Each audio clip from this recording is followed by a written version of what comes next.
사랑하는 새벽나라 친구들 만나서 반갑습니다. 오늘 여러분과 함께 말씀을 나눌 서혜진 전도사입니다. 요즘 여러분의 기도 제목은 무엇인가요? 몇몇 친구들에게 개인적으로 기도 제목을 물어보면 가끔 이렇게 대답하곤 합니다. 전도사님, 저는 기도할 게 딱히 없어요. 무엇을 위해 어떻게 기도해야 할지도 모르겠어요. 이처럼 기도 제목이 없다고 느낄 때도 있을 수 있지만 사실 우리 모두는 마음속에 많은 기도 제목을 품고 살아갑니다. 친구와의 관계, 가족의 건강, 진로에 대한 고민, 그리고 말로 표현하지 못하는 마음의 무게까지도 기도가 필요하죠. 자신을 위한 기도도 분명 중요합니다. 그러나 우리의 기도가 나 자신에게서만 멈추지 않고 다른 사람을 위한 중보 기도로 이어지면 좋겠습니다. 가족과 친구, 그리고 학교와 교회, 나라와 지도자들을 위해 기도하는 중보 기도는 하나님의 마음을 더 알아가는 길이자 예수님을 닮아가는 것입니다. 오늘 말씀을 통해 우리의 기도가 더 넓어지고 깊어지는 은혜가 있기를 소망합니다. 오늘 여러분과 함께 나눌 말씀의 제목은 나의 기도 리스트입니다. 오늘의 말씀은 디모데전서 2장 1절에서 15절입니다. 그러므로 무엇보다 내가 권하는 것은 모든 사람을 위해 간구와 기도와 중보의 기도와 감사를 하라는 것이다. 왕들과 높은 지위에 있는 모든 사람을 위해서도 그렇게 하여라. 이는 우리가 모든 경건함과 거룩함 가운데 조용하고 평화로운 생활을 하려는 것이다. 이것은 우리 구주 하나님이 보시기에 선하고 받으실 만한 것이다. 그분은 모든 사람이 구원을 받으며 진리를 깨닫게 되기를 원하신다. 하나님은 한 분이시고 하나님과 사람 사이의 중보자도 한 분이시니 곧 사람이신 그리스도 예수이시다. 그분은 모든 사람을 위해 자신을 대속물로 내어주셨는데 이것은 적절한 때 주어진 증거다. 이것을 위해 내가 믿음과 진리 안에서 전파하는 사람과 사도, 곧 이방 사람의 선생으로 세움을 입었다. 이것은 진실이요 거짓말이 아니다. 그러므로 나는 각 곳에서 남자들이 분노와 다툼 없이 거룩한 손을 들고 기도하기를 바란다. 이와 같이 여자들도 단정한 옷을 차려입고 겸손과 정절로 자기를 치장하고 따은 머리나 금이나 진주나 값비싼 옷으로 하지 말고 오직 착한 행실로 치장하기를 바란다. 이는 하나님을 공경한다고 고백하는 여자들에게 마땅한 것이다. 여자는 온전히 순종하며 조용히 배워라. 나는 여자가 가르친다거나 남자를 지배하는 것을 허락하지 않는다. 여자는 조용히 있어야 한다. 이것은 아담이 먼저 창조됐고 하와는 그 다음에 창조됐기 때문이며 아담이 속은 것이 아니라 여자가 속임을 당하고 죄에 빠졌기 때문이다. 그러나 여자가 정숙해서 믿음과 사랑과 거룩함에 거하면 자녀를 낳음으로 구원을 받을 것이다. 본문 말씀 1절에서 2절 함께 읽겠습니다.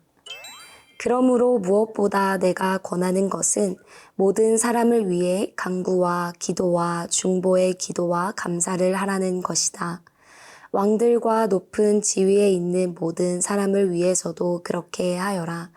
이는 우리가 모든 경건함과 거룩함 가운데 조용하고 평화로운 생활을 하려는 것이다. 아멘. 바울은 디모데에게 모든 사람을 위해 기도하라고 권면합니다. 여기서 말하는 모든 사람은 우리의 가족과 친구들 뿐만 아니라 사회의 지도자들까지 포함합니다. 바울은 특별히 나라를 다스리는 지도자들과 높은 지위에 있는 사람들을 위해 기도하라고 하는데요. 우리는 왜 나라의 위정자들을 위해 기도해야 할까요? 그것은 곧 지도자들의 결정과 행동은 우리의 일상에 직접적인 영향을 미치기 때문입니다. 바울은 우리가 지도자들을 위해 기도할 때 사회가 평화롭고 안정된다고 말합니다. 하지만 평화롭고 안정된 세상 자체가 우리 기도의 최종 목적은 아닙니다. 진짜 목적은 믿음의 사람들이 하나님의 말씀을 자유롭게 전하고 하나님을 온전히 섬길 수 있는 환경이 만들어지는 것입니다. 하나님께서 원하시는 것은 모든 사람이 예수님을 믿고 그 믿음으로 구원받는 것이기 때문이죠. 그래서 우리는 지도자들을 위한 기도를 멈추지 말아야 합니다. 나 자신만을 위한 기도에서 더 나아가 다른 사람을 위해, 이웃을 위해, 그리고 세상과 교회를 위해 기도해야 합니다. 사랑하는 새벽나라 친구들이 나라와 민족을 위해 기도하며 하나님께서 행하시는 놀라운 역사를 경험하는 귀한 하나님의 사람이 되기를 예수님의 이름으로 간절히 기도합니다. 하나님께서 우리 친구들이 예수님의 이름을 부르며 기도할 때 반드시 응답하시며 우리나라를 긍휼히 여기시고 하나님의 주권과 통치가 임하는 나라로 회복시켜 주실 것입니다.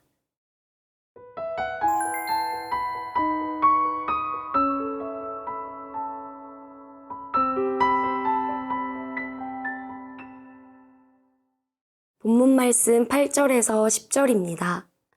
그러므로 나는 각 곳에서 남자들이 분노와 다툼 없이 거룩한 손을 들고 기도하기를 바란다.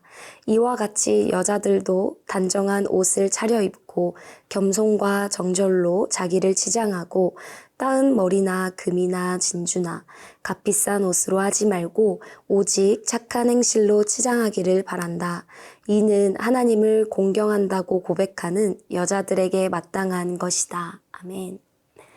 앞에서 바울은 모든 사람을 위한 기도의 중요성을 강조했습니다. 이제는 교회 공동체 안에서 남자와 여자가 어떤 태도로 하나님을 예배하고 섬겨야 하는지를 권면하는데요. 이는 단순히 개인적인 경건을 넘어서 함께 모이는 자리에서의 질서와 태도를 말하는 것입니다. 먼저 바울은 남자들에게 거룩한 손을 들어 기도하라고 말합니다. 이것은 단순한 몸의 자세가 아니라 하나님 앞에 정결한 마음과 바른 삶의 태도로 나아가야 한다는 뜻이죠. 바울이 분노와 다툼의 마음을 내려놓고 화평함 가운데 기도해야 한다는 것은 주님께 드리는 기도는 단지 말만이 아니라 삶 전체를 담아 드리는 것이기 때문입니다. 그래서 바울은 기도를 드리는 삶이 말뿐만이 아니라 우리의 태도와 관계, 삶의 열매로 이어져야 한다고 강조합니다. 여자들에게도 단정함과 절제를 강조하는데요. 이 또한 단순히 외적인 옷차림을 말하는 것이 아닙니다. 하나님 앞에 나아갈 때 갖춰야 할 내면의 태도를 말하는 것입니다. 자기를 드러내려 하기보다는 하나님을 경외하며 겸손히 순종하는 자세가 중요하다는 것이죠. 하나님은 우리의 화려한 외모와 겉모습을 보지 않으십니다. 우리의 마음 깊은 곳을 감찰하시며 살피시는 분이시기 때문에 우리는 겉으로 드러나고 보여지는 것에 집중하는 것이 아니라 우리 마음 깊은 곳이 하나님이 기뻐하시는 거룩을 추구할 수 있도록 해야 합니다. 사랑하는 새벽나라 친구들이 하나님은 우리의 중심을 보시며 예배 가운데 그분을 향한 정직한 마음과 경건한 삶을 기뻐하시는 줄 믿고 살아가기를 예수님의 이름으로 축복합니다. 사랑하는 새벽나라 친구들이 하나님의 기뻐하시는 삶이 무엇인지 알고 내면의 거룩을 추구하며 살아가기를 예수님의 이름으로 기도합니다. 신실하신 하나님, 우리의 기도가 나 자신만을 위한 기도에서 멈추지 않고 나라와 민족, 지도자들을 위한 기도로 확장되기 원합니다. 이웃과 나라를 위해 기도하는 하나님의 사람이 되도록 도와주세요. 예수님의 이름으로 기도합니다. 아멘.